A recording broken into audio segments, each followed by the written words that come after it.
तर रायगडावरील वादग्रस्त वाघ्या पुतळ्यावरून खासदार उदयनराजेंनी नव्याने आपली रोखठोक भूमिका स्पष्ट केली। एवढ्या लांब कानाचा कुत्रा भारतीय असू शकतो का असा सवाल उपस्थित करत ही ब्रिटिश कुत्री आहे, द्यायचा दणका त्यात काय एवढं असं वक्तव्य त्यांनी केलं।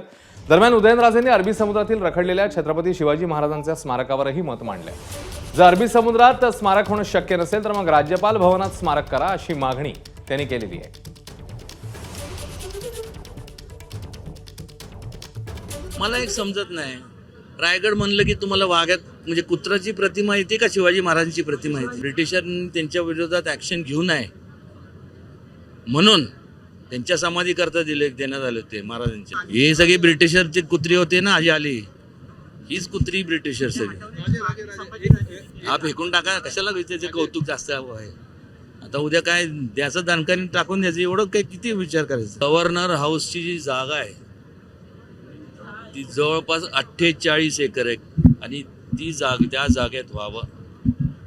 एखाद्या राज्यपालाला जायला जागा लागली तरी किती, आणि अरबी समुद्राला लागूनच त्या ठिकाणी व्हावं ह्याची सुद्धा संदर्भात मी या दोघांशी, अमित शहाजींशी आणि देवेंद्रजींशी बोललोय। एबीपी माझा, उघडा डोळे बघा नीट।